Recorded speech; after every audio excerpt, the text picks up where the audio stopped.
Pagkatapos ng kasal ni Chef Paing at saka ni Ma'am Jo, hindi ko naaalisin to para ikaw naman ikakasal kay Elias. Uy, ano ka ba? Bakit? Ayaw mo? Pwede. Pinapakalig mo na naman ako eh. Nga pala, brother.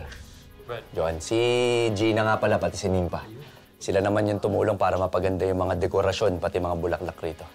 Hello po. Araw Ay, po. uy, salamat Napaka-talented yun naman. Suki po kami kapag may kailangan ng dekorasyon sa piyesta. Napakagaling. Ang galing.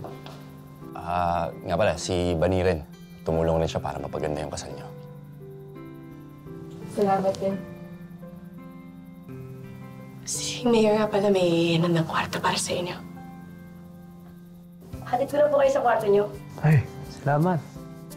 Nga po pala, kami po ni Pretty mag-aayos sa inyo. Binili na rin po ni Ma'am Donna yung damit yun. Nasa room na. Tsaka yung atake naman ng makeup fresh lang, kaya kayang-kaya ko na po yun. Tama. Okay. Maraming salamat sa inyo lahat. Ha? Thank you. Mamaya na, Elias. Ha? Uwi muna kami. May bahala rito, brother. Oo. Thank you. Paganda mo na yung kasal mo.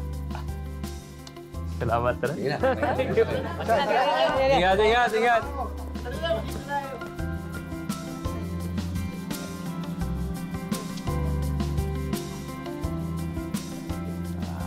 Nimpa, Bane. Maraming salamat sa inyo. Alam niyo, abot langit yung pasasalamat ng mag-asawa dahil tumulong kayo sa kasal nila.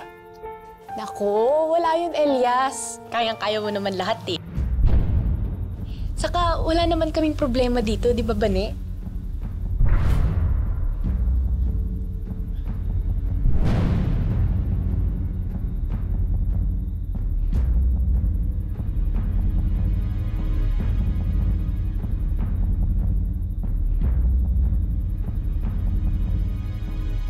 Ba't di ko kaya kayo iwanan na ng dalawa?